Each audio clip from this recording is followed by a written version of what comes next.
पण ह्या मराठा समाजात सुद्धा जे आंदोलन जालन्यामध्ये राहून जरांगे पाटील यांनी उभं केलं, अशा असताना गरीब मराठ्याला या राजकीय पक्षाने उमेदवारी दिली आहे का ते सांगावं। गरीब मराठ्याला उमेदवारी दिली आहे की करोडपती असणारा मराठा आहे त्याला असणारा उमेदवारी या ठिकाणी दिलेली आहे। आणि म्हणून आम्ही असणारा म्हणतोय, या महाराष्ट्रामध्ये सत्ता आणि राजकीय पक्ष वंचित आघाडी सोडून हे 169 कुटुंबाने कैद केलेलं आहे, हे आपण लक्षात घ्या।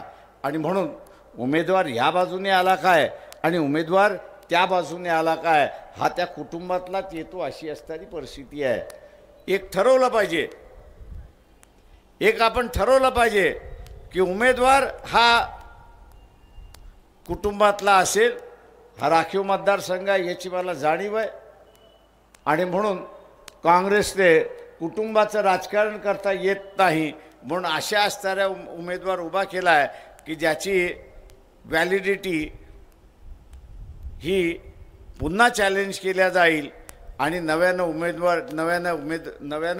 निवडणुका होतील, अशी असणारी परिस्थिती आहे। मी असणारा विचारतो, तुम्ही इथे असताना चर्मकाराला का उमेदवारी दिली नाही? अनेक कार्यकर्ते काँग्रेसमध्ये आहेत, मला माहिती आहे की ज्यांची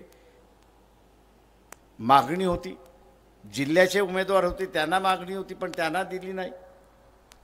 आता असणारा घराणेशाहीच्या माध्यमातून पुन्हा राखीव जागा या आपल्या ताब्यात राहिला पाहिजे, तो खासदार आपल्या इशाऱ्यावरती नाचला पाहिजे, अशा रीतीची असणारी व्यवस्था या ठिकाणी केल्या जाते। आपल्यासमोर सगळ्याच गोष्टी आहेत, मी काही बोलत नाही।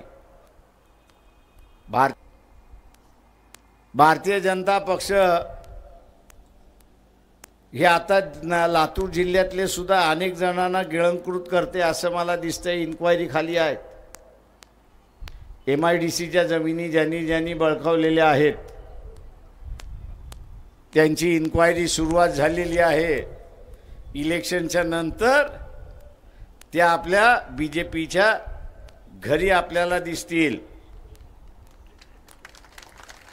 बरेच आहेत, नावं नाही घेत मी, फक्त तुम्हाला इशारा दिला की MIDCच्या ज्या जमिनी ज्यांनी बळकावलेल्या आहेत ते सगळेजण BJPकडे वळताना आपल्याला ह्या ठिकाणी दिसतील। आणि म्हणून माझं आव्हान आहे आपल्या सगळ्यांना ह्या ठिकाणी की आपण जोमाने मतदान करायचे। जिद्दीने लक्षात आले की मोदी हा दारुड्या आहे, म्हणजे दारुड्याची वृत्ती जी आहे तीच मोदीची असणारी वृत्ती आहे। या देशाच्या अर्थव्यवस्थेला वाचवायचं आहे। मी या सगळ्या तरुण मित्रांना आवाहन करतोय की मोदीने तुम्हाला फसवलं, याच्याबद्दल आता काय करता येत नाही। आम्ही तुम्हाला त्यावेळेस सांगत होतो हे असणारं जुमलेबाजीचं सरकार आहे आणि जुमलेबाजीशिवाय दुसरं काहीच मिळणार नाही। माझं आव्हान आहे ह्या पिढीला की वंचितच्या पाठीमागे आपण उभं राहा। यांनी जशी आर्मी संपवण्याचा प्रयत्न केला, अग्निशामक दल तिथे असताना वृत्ती तिथे असताना ते 4-4 वर्षाचा, अरे आर्मीमध्ये 18 वर्ष 20 वर्ष राहिल्यानंतर तो सोल्जर त्या ठिकाणी असताना होतो आणि 4 वर्षामध्ये तो काय सोल्जर होणार आहे? आर्मीचं सुद्धा वाटोळं लागणाऱ्या माणसाला त्याचं आपण वाटोळं मतदानाने करा हे आवाहन करतो।